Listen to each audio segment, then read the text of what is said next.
কিরে কেডা তুই? পাগল পাগল পাগল পাগল।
হ্যাঁ সেই টেক না?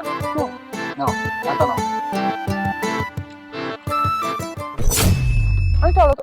কিরে কেডা তুই? পাগল পাগল পাগল পাগল। সালাম দিতে হচ্ছে।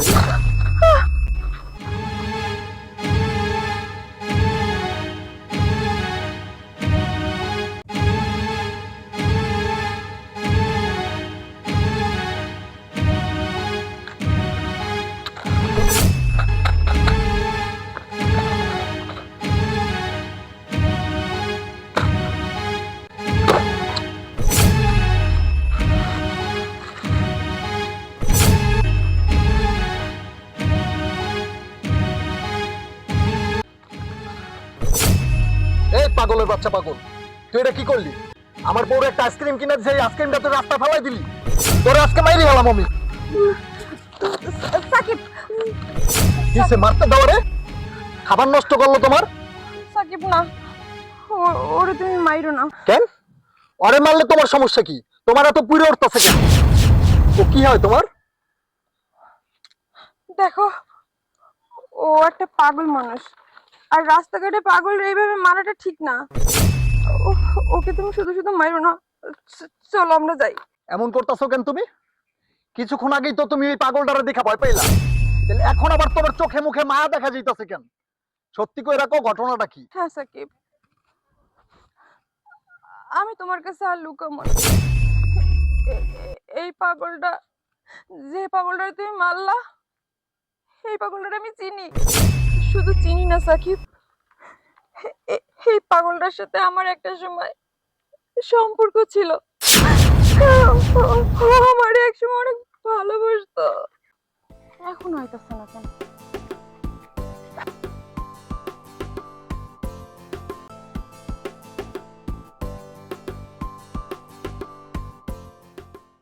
ময়না, তুমি এত জরুরিভাবে খবর দিলা? হ্যাঁ, জরুরি ডাকছি। তোমার সাথে আমার জরুরি কিছু কথা আছে তাই।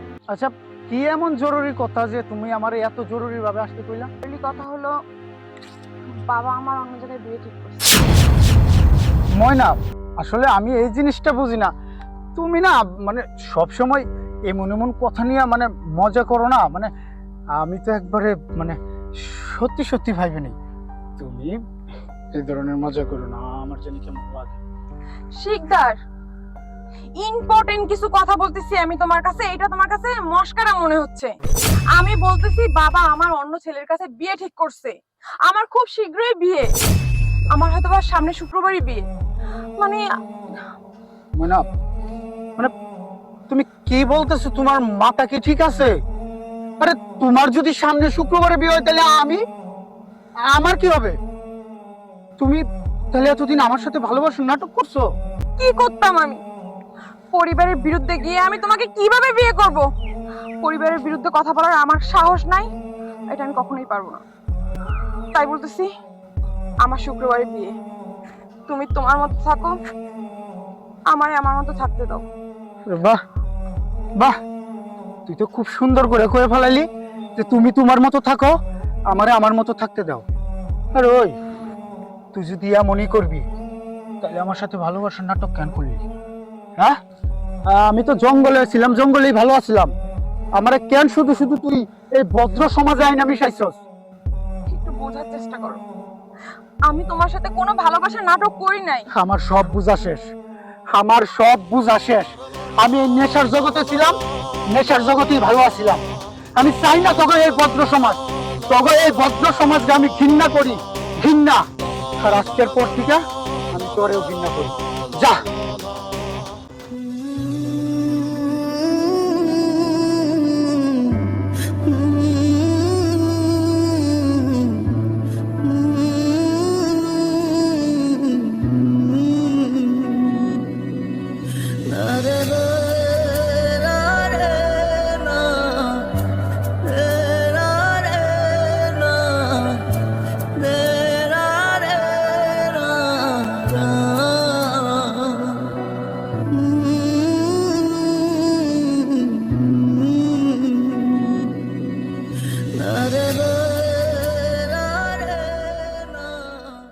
এইবার বুঝতে পারছো সাকিব?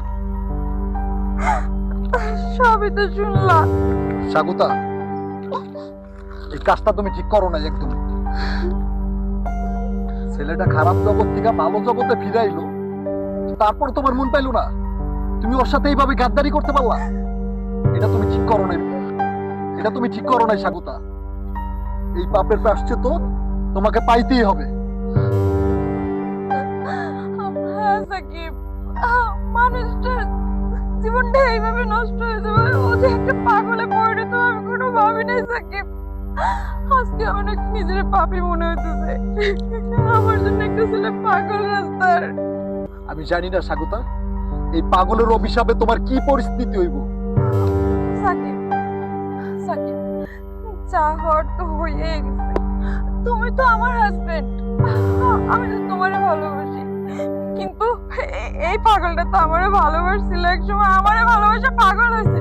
সাকিব, তুমি এই পাপ থেকে আমারে বাঁচাও সাকিব। তুমি ওর একটা ভালো ডক্টরের কাছে নিয়ে যাও, ওরে সুস্থ করো। ও যদি একটা ভালো জীবন পায়, সুস্থ জীবন পায়, তাতে আল্লাহ আমার একটু মাফ করবো সাকিব। এই কথাটা রাখো সাকিব। সাগুতা, তাই করবো। ওরে ভালো মেন্টালি হসপিটালে নিলে মনে হয় ভালো হইতে পারে। চলো, দেরি করো না, ওরে নিয়ে এখনই আমরা হসপিটালে যাই।